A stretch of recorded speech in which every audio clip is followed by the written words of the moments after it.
Hi guys! So welcome to another vlog, and ito naman is parang more of like 5 things a new fresh grad should do before entering the workforce. Ang ganda, di ba? Char. Hindi, parang adulting tips tayo. Parang, no, let's make this, as always, like my video ng mga chikahan session with my cup of coffee na libre na naman sa hotel. Diba? I think it's because ito yung mga things na dapat alam ko nun, and baka may mga tama ako nagawa nun, but also mayroon ako mga tips na gusto ko rin i-share sa inyo na ito yung make sure mo na gawin din natin siya. So, before we do anything, syempre, alam ko, di ba, bago kayo mag-yes sa mga trabaho mo, first job offer mo, pause first, di ba? Hindi lahat ng mga trabaho at sweldo is automatically, alam mong good offer ka agad. So, here are my pro tips or here are my personal tips naman kung i-analyze mo muna kung maganda yung job offer mo, di ba?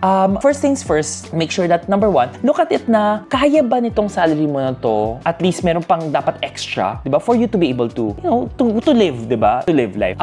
But we have to be also realistic. Back then naman, di ba? Ito yung gusto kong sweldo, hindi talaga yung nakuha ko. But, di ba, if look at the job offer kasi comprehensively as well, di ba? Hindi lang naman siya about the salary. Kasi, next thing, nandiyan din naman mga benefits yan. May HMO ba yan? May mga allowance ba yan? May 13th month pay, 14th month pay, ilang month pay as well. Because those are extra things or extra safety net mo as well. Di ba? If it's a really good HMO, meron din, di ba, dati namimigay na, okay, ito yung coverage, ang laki-laki. That's really good, di ba? Push natin kagad yan. We don't say no to it, di ba? And then, of course, you look into the growth opportunities rin. May training ba? Ano binibigay nila? May potential bang ma-assign ka somewhere? O di ba yung mga ganyan yung mga gusto natin, di ba? Those are part of it as well. Because investing in you is also a means and form of growth, and it's also money, di ba? Hindi naman libre yung mga training, may pera involved rin as well. And then, of course, look into the company culture. You have to look into, gusto mo ba yung industry yan na yan? Masaya ka ba if you work there every single day? Tingnan mo kung work-life balance din, di ba? Kung naririnig mo ba, hi, toxic daw to, ay, baka mag-isip-isip ka rin naman. Yes, mataas nga sweldo, pero baka mamaya wala ka naman work-life balance, pag-isipan mo kung gusto mo yan. If you're okay with it, walang problema rin as well. Di ba? Tingnan mo talaga siya. But of course, guys, ha, tingnan mo rin yan, ha? This is my personal tip lang naman when it comes to that, when you're looking at those mga job offers. So, syempre, guys, there are a lot of different factors yun when it comes to you're looking at your job offer. And I want to do it very quickly lang. Because you have to balance everything. When you look into a job offer, tingnan mo rin yung in the future mo. Diba parang, kasi you cannot only quantify na ito yung gusto kong salary lang. There are times na ako rin naman, back then guys, kailangan bumaluktot. And bumaluktot talaga kami. It is what it is, diba? But I know that there's potential growth. I like it, diba? Nung pumasok ko dun sa kumpanya that I worked for back then, yes, gusto ko naman talaga siya. I believe in the product. I use the product. That's why I was okay with it, diba? And then, syempre, kakain talaga tayo. And don't forget guys, diba? After fresh grad, when you apply, usually mga hinihingi sa inyo will be your NBI, TIN, SSS, pag-ibig, mga requirements yun that you need to do, that you need to accomplish yourself before you apply, or requirement yan when you're applying in a job. Okay, so now I got all of those preface out of the way. We're going to start my personal tips na. Okay guys, first things first, very important dito. If you still don't have your own bank account, importante magbukas ka ng sarili mong bank account, di ba? Why? Guys, kahit basic savings account yan sa traditional banks or sa mga digital banks, you have to make sure that you have your own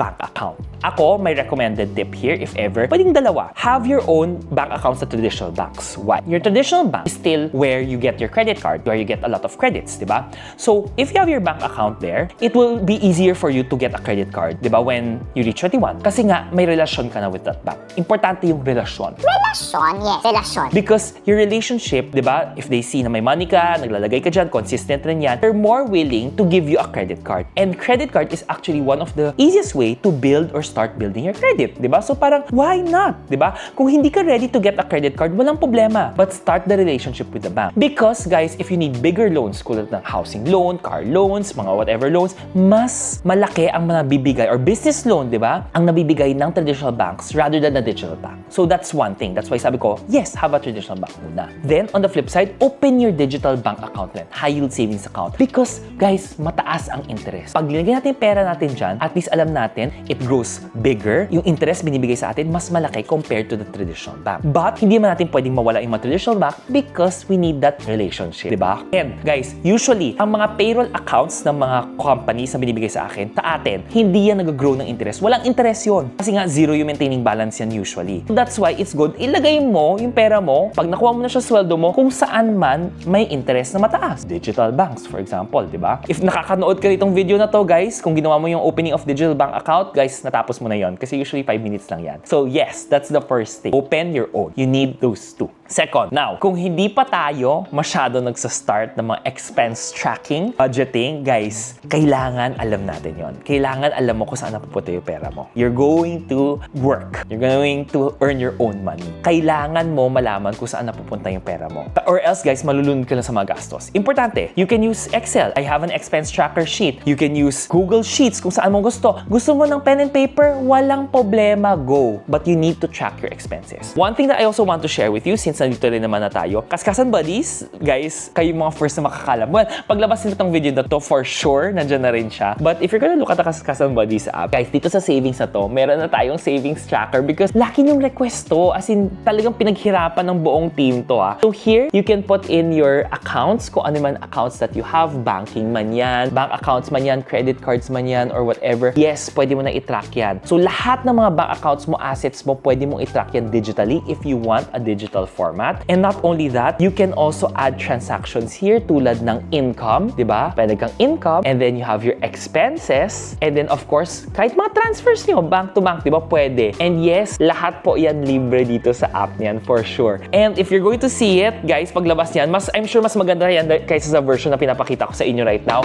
But yes, for Android and iOS, nandyan siya. But yes, libre po siya. Lahat po yan. And again, Kaskasan Buddies will not get any of your information, will not track your information. Even yung mga credit card. Kaya kung nakikita yung mga credit cards dyan, generic cards lang yan because Kaskasan Buddies will never get any of your information. That's for your safety, that's for your security, and it will always be free. Libre siya. Kaya maraming salamat sa support niya because your support can make it free. So, sana mag-grow pa tayo para at least kaya natin i-sustain to reach all the Filipinos na libre pa rin siya. But yes, tracking your expenses is very important. Alamin mo, magkano yung expenses mo every month? You need to know how much it is, di ba? Going back, magkano yung renta mo, magkano tubig mo, magkano yung kuryente mo, magkano yung mga pagkain mo. You need to know how much your fixed expense is. Importante to know magkano yung expense mo every month. And then, kasya ba siya sa sweldo mo? Since you're starting off being in the workforce na, wag kang mag-paycheck to paycheck. Alam kong lagi natin sinasabi sa Pilipino, nako, ito na naman, pecha de peligro, paycheck to paycheck. Why do we want that? I don't want you to experience that. Alam kong parang ako yung tita mong kaibigan na hindi pwede. Pero let's avoid that. Diba? Parang kung hindi siya budgeted, hindi siya kaya ng sweldo, wag. Because at the end of the day, iba yung stress na dulot ng paycheck to paycheck. I'm telling you, iba talaga yan. I might not have always been paycheck to paycheck, but there were times na parang nasa-stress ako. Oh my gosh, gusto ko sana magsweldo na. Because I know that it feels that way. Even up until now nga, paminsan nagaganyan pa rin yung mindset ko eh. And iba yung stress nun ha, guys. Stress kills. Kaya, track your expenses. Understand, budget it as well. Because this goes to my tip 3, which is building your emergency fund. Now that you already know magkano yung monthly expense mo, it's time for you to build your emergency fund. Remember, rule of thumb for emergency fund, 3 to 6 months of your basic expenses, living expenses mo. So, kung example, monthly gastos mo is 20,000 peso. At least, kung times 3 siya, 60,000 pesos dapat emergency fund mo. Or times 6 siya, which is 120,000 pesos. Guys, remember, your emergency fund is not an emergency fund to buy the latest phone. Hindi siya para bumili ng phone mo. Hindi siya para bumili ng latest gadget mo. Hindi siya para mag-trip mo. No. Your emergency fund is for emergency. Meaning, may biglaan kang gastos na hindi mo in-expect, kailangan mo bumili. Knock on wood, nagkasakit ka bigla, kailangan mo pang gastos. Nawalan ka ng trabaho, knock on wood, kaya mo mabuhay. Diba? That's your emergency fund. It's your safety net. It's you buying yourself peace of mind. Because remember, you don't want to find yourself na hala, may unnecessary gastos ka. Saan ka mangungutang? Sa kapatid mo, sa tita mo, sa parents mo?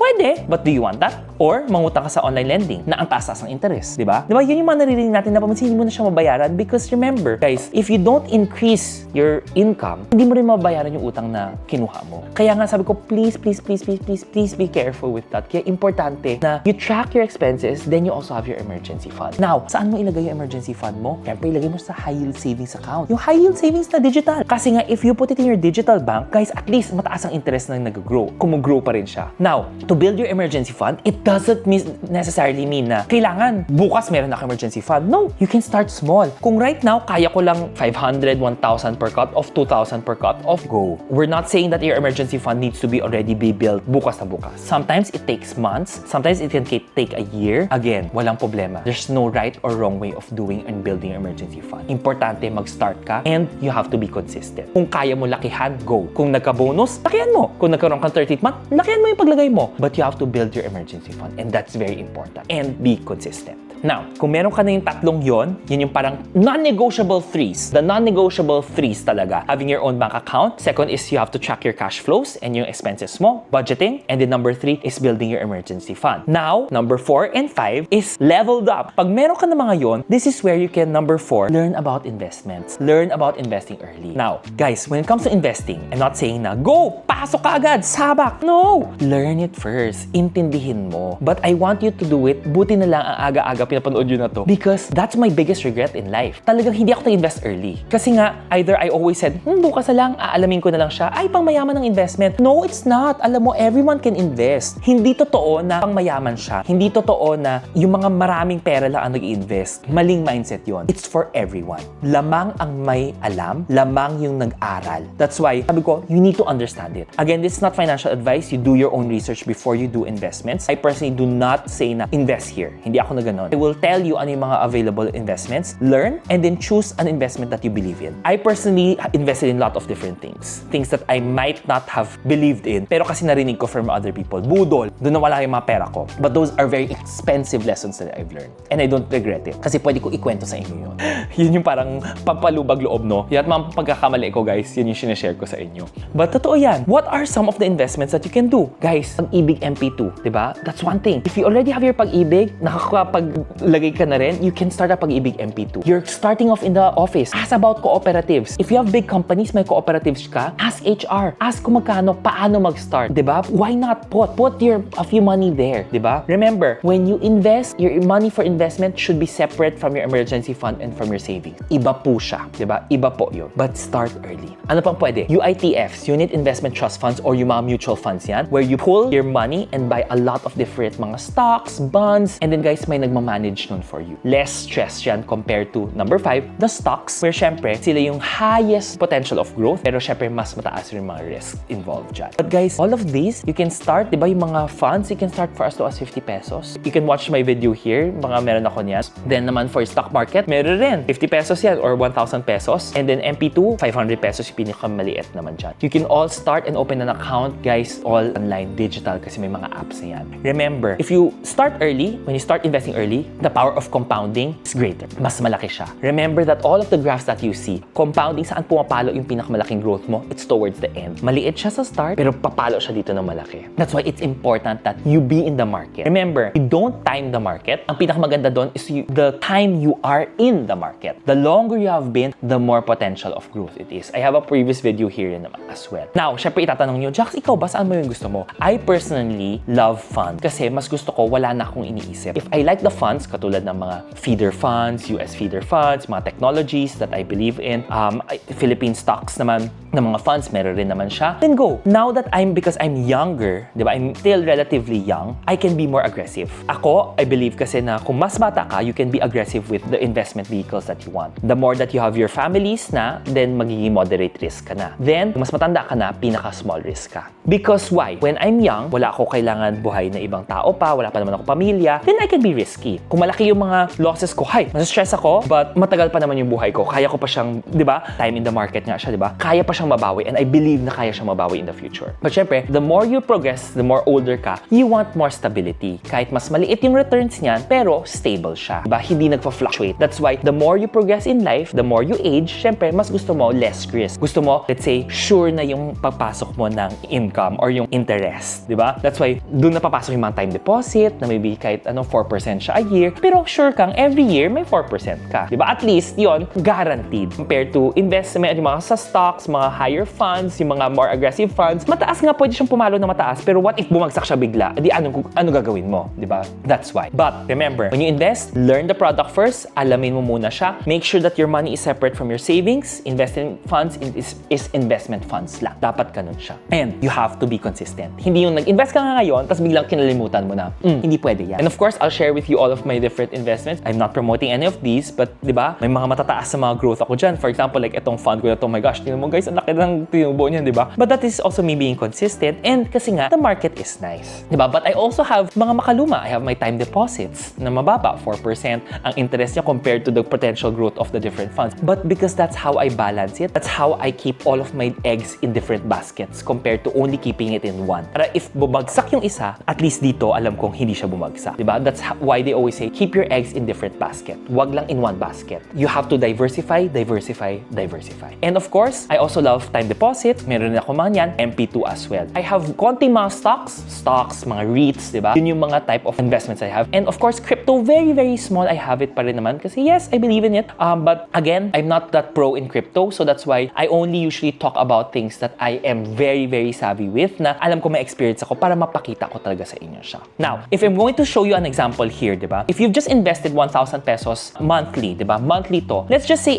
8% yung average return nun. Alam mo, in 30 years, yung 1,000 pesos mo every month, tapos 8% ang return mo for 30 years, ha? Guys, you'll have 1.5 million in 30 years. Di ba? The earlier start, mas malaki yung power talaga ng compounding. Ganun yung importance niyan. That's why, guys, be consistent as well. Okay, and tip number 5. Ito, I also still believe in it. Get insured. When it comes to insurance, di ba, mas mura talaga yan. I bought my very first insurance when I was starting off, maybe a year in corporate kasi nagka-bonus kami. Parang sabi ko, ay, kaya ko bayaran yung premium na to. So I got an health insurance that has, medyo may konting health, pero more pang life insurance talaga siya. Just in case na ako nun ma-aksidente or whatever, at least may life insurance ako niyan. And then, insured ako, di ba? The idea back then was also because I know that nakunbud kung ano man mangyari, may benefit yung family na makukuha sa akin. That's why life insurance is important. And then, as I progressed, kumita naman ako, nagkaroon naman ako ng health insurance policy. Yung health insurance ko, ang pinaka-important na linagyan ko ng pansin was critical illness. Critical illness meaning yung mga malulubhang sakit, like yung mga cancers, ganyan. And malaki yung coverage na nilagay ko dyan. Because very important sa akin yun na, knock on wood, whatever happens, diba, at least alam mong meron ako paghuhugutan. Diba? Alam kong insured ako for X amount of money. So, hiniwalay ko yung mga life insurance ko with my critical illness. So, the way I dealt my own mga insurance policy is kung life siya, life lang talaga siya. Then, if may illness siya, critical illness, critical illness policy siya. Hindi ko pinagsama-sama lahat ng mga add-on sa mga insurances. And then, importante, tinignan ko rin kung kaya ko rin bayaran yung premiums na yan. Because hindi naman porket na gusto mo, pero wala ka pang bayad, diba? You have to make sure that kaya mo rin siyang bayaran. And then, you buy it early. Because when you buy it very early, mura. If you buy it older, the older you get, mas mahal siya. Malaki ang difference yan, guys. Because, again, syempre, the more you age, mas risky na talaga yung buhay mo, di ba? Pwede ka na magkasakit, pwede man na mangyari sa'yo. So, syempre, the insurance company, kailangan mabawi yung money, di ba? Pero kung bata ka pa bumili, mas mura siya. That's a pro tip. But, guys, tip 4 and 5, remember that this is tips when you've already built and have those bank account mo, meron ka ng at least savings fund mo, emergency funds mo, you know how to budget well na. Kasi, guys, these are add-ons. Hindi siya something na sabihin ko, gawin mo kaagad tong 5 kaagad. Do it on your own time. Do it kung kailan mo na siya kaya. Huwag yung gusto ko lang siya. That desire is there. You have to also be realistic when it comes to that. So guys, ayun, those are my personal tips, diba? Number 1, before anything else, diba, analyze your job offer. Personal tip ko rin yan, guys, diba? And then 5 tips. Bank account opening, cash flow tracking, meaning budgeting mo yan. Number 3, build your emergency fund. And then if ever ready ka na, invest and then get an insurance. And of course, guys, remember, ang tunay na adulting, hindi lang trabaho yon. May mga financial obligations and readiness rin na kailangan. Again, it's not just looking for a job because sometimes a lot of people will have high-paying jobs pero they still live paycheck to paycheck because nga ma-manage yung cash flow nila. Hindi nila nababudget yung pera nila. Remember, guys, that, when you start it young, when you build these habits young, it's going to build yourself for a more financially stable, financially ready, financially well kang Filipino. And that's why, guys, gawin natin ng tama siya. I hope that naging helpful tong video na to. Alam ko medyo mahaba na naman to, ang dami ko sinabi, but I really believe na kaya natin siya. Kaya natin siyang maayos. Kaya natin maging sobrang financially well. We just have to be conscious with the choices and kailangan talagang ito yung mga decisions na gusto natin gawin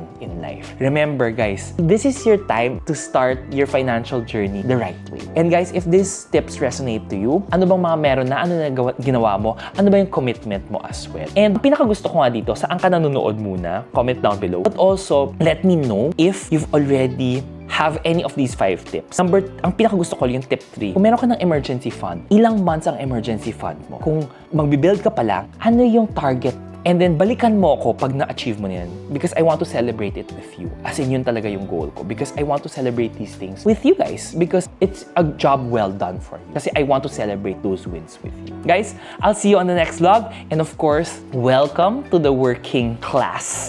Diba? Iba yung alam mong that you're earning your money for yourself na. But remember that, make the right choices. Because if only I made the right choices, if only I made better, super much better choices, baka mas malaki yung investment portfolio ko. But it is what it is. And I'll see you on the next vlog. Bye guys. Maraming salamat for watching as well. Oh, by the way, don't forget to like, subscribe, and then click the bell notification button para at least you get notified every time you watch or I have a new video. Maraming salamat sa supportan nyo. Bye guys.